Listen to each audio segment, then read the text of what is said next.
साहित्य अकादमी पुरस्कार प्राप्त साहित्यकार हरिशंकर परसाई हिंदी के सबसे समर्थ व्यंग्यकार हैं। उन्होंने कहा कि एक पुरानी पोथी में उन्हें 2 प्रसंग मिले हैं और भक्तों के हितार्थ उन्हें प्रस्तुत कर रहे हैं। इन्हें पढ़कर राम और हनुमान भक्तों के हृदय गदगद हो जाएंगे।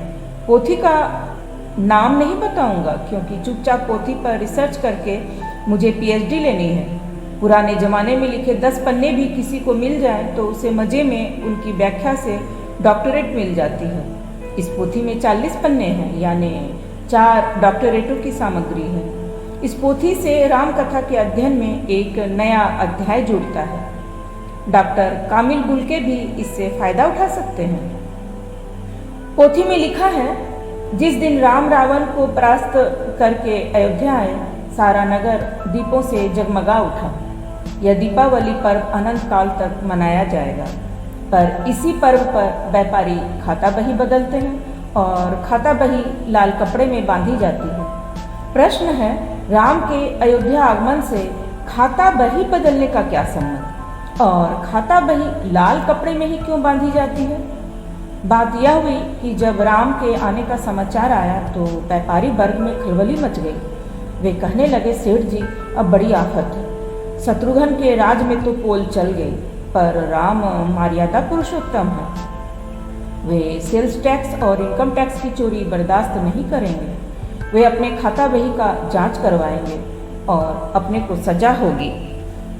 एक व्यापारी ने कहा, भैया तब तो अपना नंबर 2 का मामला भी पकड़ लिया जाएगा। अयोध्या के नर नारी तो राम के स्वागत की तैयारी कर रहे थे, मगर व्यापारी वर्ग घबरा रहा था। अयोध्या पहुंचने के पहले ही राम को मालूम हो गया था कि उधर बड़ी पोल है। उन्होंने हनुमान को बुलाकर कहा, सुनो पवन सूत, युद्ध तो हम जीत गए लंका में, पर अयोध्या में हमें रावण से बड़े शत्रु का सामना करना पड़ेगा। वह है व्यापारी वर्ग का भ्रष्टाचार। बड़े बड़े वीर व्यापारी के सामने परास्त हो जाते हैं। तुम अतुलित बल बुद्धि निधान हो। मैं तुम्हें इन्फोर्समेंट ब्रांच का डायरेक्टर नियुक्त करता हूँ। तुम अयोध्या पहुंचकर व्यापारियों की खाता बहियों की जांच करो और झूठे हिसाब पकड़ो। सख्त से सख्त सजा दो। इधर व्यापारियों में हड़कंप मच गया। कहने लगे, अरे भैया अब तो मरे। हनुमान जी इन्फोर्समेंट ब्रांच के डायरेक्टर नियुक्त हो गए हैं। बड़े कठोर आदमी हैं। शादी ब्याह नहीं किया, न बाल न बच्चे, घूस भी नहीं चलेगी। व्यापारियों के कानूनी सलाहकार बैठकर विचार करने लगे।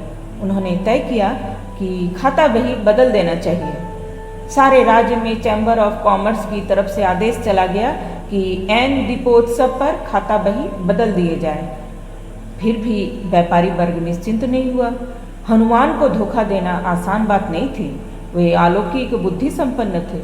उन्हें खुश कैसे किया जाए? चर्चा चल पड़ी। कुछ मुट्ठी गर्म करने से काम नहीं चलेगा। वे 1 पैसा नहीं लेते। वे न ले, पर मेम साहब, उनकी मेम साहब ही नहीं है। साहब ने मैरिज नहीं की, जवानी लड़ाई में काट दी। कुछ और शौक तो होंगे, दारू और बाकी सब कुछ। वे बाल ब्रह्मचारी हैं। कॉल गर्ल को मारकर भगा देंगे। कोई नशा नहीं करते, संयमी आदमी है। तो क्या करें? तुम ही बताओ क्या करें? किसी सयाने वकील ने सलाह दी, देखो जो जितना बड़ा होता है वह उतना ही चापलूसी पसंद होता है। हनुमान की कोई माया नहीं है। वे सिंदूर शरीर पर लपेटते हैं और लाल लंगोट पहनते हैं। वे सर्वहारा हैं और सर्वहारा के नेता। उन्हें खुश करना आसान है।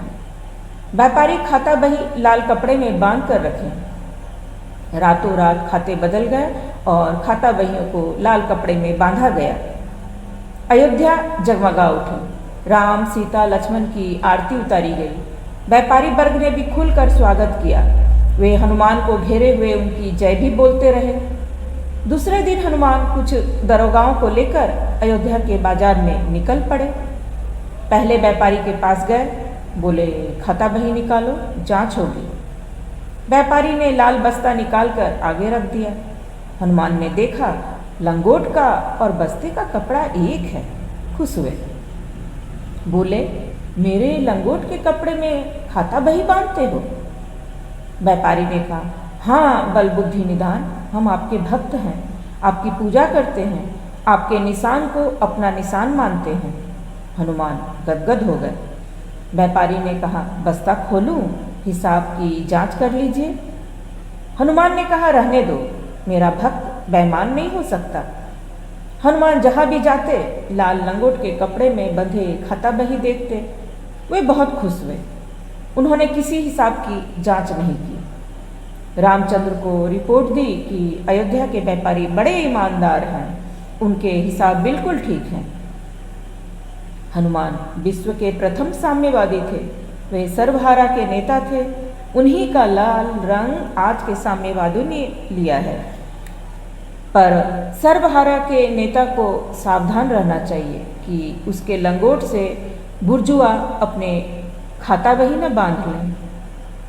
तो इस तरह से हरिशंकर परसाई जी ने व्यापारियों के बही खाते को लाल रंग के कपड़े में लपेटने का अर्थ निकाला और इस तरह उन्हें और हनुमान जी को साम्यवादी नेता घोषित कर दिया। तो बहुत ही काबिले तारीफ व्यंग्यकार हैं, ये तो हम सभी जानते हैं। तो आज के लिए बस इतना ही, फिर मिलते हैं एक नई कहानी के साथ।